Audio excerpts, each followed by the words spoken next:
सुप्रभात विद्यार्थियों, आप सबका बीए प्रथम वर्ष संस्कृत की कक्षा में पुनः स्वागत है। हम हितोपदेश के मित्र लाभ का 41वां श्लोक पढ़ने जा रहे हैं। यह श्लोक इस प्रकार है। पुस्तकेषु च नाधीतं गुरु सन्निधौ न शोभते सभा मध्ये जार गर्भ एव स्त्रियः। जिसने न अधीतम नहीं पढ़ा है, क्या? पुस्तकेषु, जिसने पुस्तकों में नहीं पढ़ा। गुरु सन्निधौ न अधीतम, न गुरु के समीप ही अध्ययन किया, अर्थात जो अशिक्षित मनुष्य है। स्त्री के व्यभिचार से उत्पन्न, स्त्रियां जार गर्भ एव उत्पन्न वर्ण संकर व्यक्ति के समान लोगों के समूह में, सभा मध्य यानी विभिन्न विद्वान लोगों के समूह के बीच में न शोभते, शोभा को प्राप्त नहीं होता। जैसे जारस व्यक्ति को विशिष्ट जनों के बीच कभी सम्मान नहीं मिलता, समाज वर्ण संकर मनुष्य को हे दृष्टि से देखता है, इसी प्रकार जिसने विद्या अध्ययन नहीं किया वह कहीं भी अच्छे लोगों में आदर नहीं पाता है।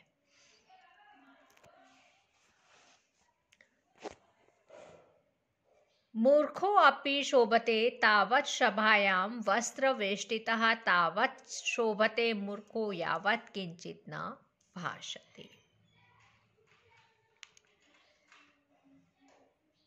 वस्त्र पहने हुए, वस्त्र वेष्टितः अर्थात वस्त्र पहने हुए। मूर्ख अपि तावत् सभा मध्ये शोभते, मूर्ख भी सभा में अथवा जन समूह में शोभा को प्राप्त करता है, किंतु वह मूर्ख सभा में तभी तक शोभा या आदर पाता है जब तक कि कुछ नहीं बोलता। यावत् किंचित न भाषते, जब तक कि वह कुछ नहीं बोलता तब तक ही वह आदर को प्राप्त करता है। एतत् चिंतित्वा स राजा पंडित सभां कारितवान्। ऐसा सोचकर उस राजा ने विद्वानों की सभा कराई। राजोवाच, राजा ने कहा, भो भो पंडिता, हे पंडित विद्वान लोग, श्वेता मम वचनम, मेरी बात सुनिए। अस्ति कश्चित् भूतो विद्वान, क्या कोई ऐसा विद्वान है यो माम पुत्राणाम नित्य मुन्मार्गगामिनाम अनधिगत शास्त्राणाम इदानीम नीति शास्त्रोपदेशेन पुनर्जन्म कारितुम समर्थ,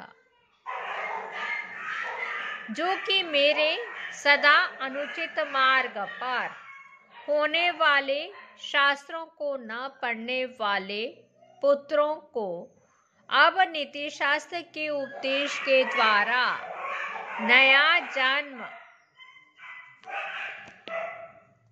कराने में समर्थ हो।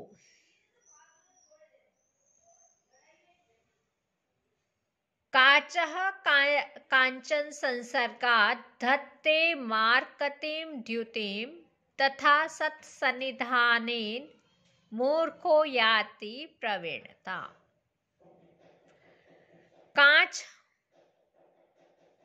काचन संसर्गात, सोने के संपर्क से या पास रखे जाने से, मार्कतिम द्युतिम धत्ते, मरकत मणि की कांति को धारण करता है। उसी प्रकार सत्सन्निधानेन, सज्जनों के संसर्ग से, मूर्ख व्यक्ति, मूर्खो मूर्ख व्यक्ति प्रवीणताम याति, निपुणता को याति अर्थात प्राप्त होता है।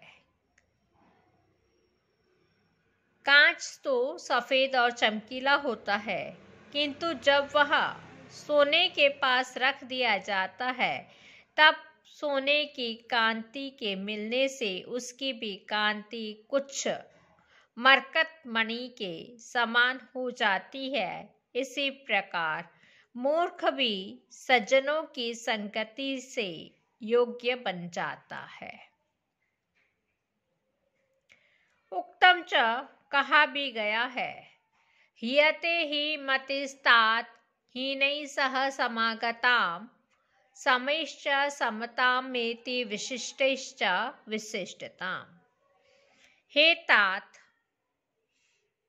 ही नीचैः सह समागताम मति हियते। निम्न कोटि के व्यक्तियों के साथ संगति करने से मति जो है बुद्धि हीनता को प्राप्त करती है। समय च समतामेति, और समान बुद्धि के लोगों के साथ वह समता को प्राप्त होती है। विशिष्टैश्च विशिष्टताम, और विशिष्ट लोगों के समागम के साथ वह विशिष्टताम एति विशिष्टता को प्राप्त होती है।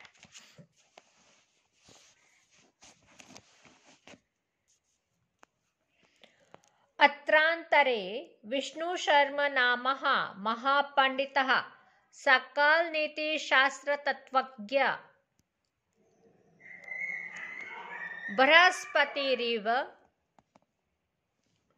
बृहस्पतिरिवावृते देव महाकुल संभूता एते राजपुत्रः तन्मया नीतिं ग्रहीतुं शक्यन्ते। अत्रांतरे, इसी बीच में विष्णु शर्मा नामक महापंडित, जो कि कैसे हैं, सकल नीति शास्त्र तत्वज्ञ, संपूर्ण नीति शास्त्र के तत्वों को जानने वाला बृहस्पति के समान अब्रवीत बोले। देव, हे राजन, महाकुल संभूता एते राजपुत्र, ये राजकुमार उच्च कुल में उत्पन्न हुए हैं। तन्मया नीतिम ग्रहीतुम शक्यन्ते, अतः मेरे द्वारा इनको नीति शिक्षा दी जा सकती है। यतः, क्योंकि ना द्रव्ये निहिता काचित क्रिया फलवती भवेत्, न व्यपाशतेनापि शुकवत् पाठ्यते बकः। क्योंकि अद्रव्ये कुपात्र या अनुचित स्थान पर निहिता काचित क्रिया, किया गया कोई काम फलवती न भवेत्, सफल नहीं होता है। व्यपाशतेनापि, सैकड़ों बार प्रयत्न करने पर भी बकः शुकवत् न पाठ्यते, बगुला तोते के समान नहीं पढ़ाया जा सकता। अन्यच्च, और भी, अस्मिनस्तु निर्गुणं गोत्रे न अपत्यम उपजायते, आकरे पद्मरागानां जन्म काचमणे कुतः। अस्मिन् तु गोत्रे, इस वंश में तो निर्गुणम गुणहीन अपत्यम संतान न उपजायते, नहीं उत्पन्न हो सकती। पद्मरागानाम आकरे, पद्मराग लाल रंग की मणियों की खान में, काचमणि जन्म कुतः, काचमणि का जन्म कहाँ से हो सकता है, अर्थात नहीं हो सकता। यहाँ पे विष्णु शर्मा कह रही हैं, प्रशस्त वंश में उत्तम संतान का ही जन्म हो सकता है, निर्गुण का नहीं। पद्मराग मणियों की खान में मणियां निकलती हैं, कांच नहीं निकलते। आज हम यहीं पर समाप्त करते हैं। पुनः मिलेंगे। धन्यवाद।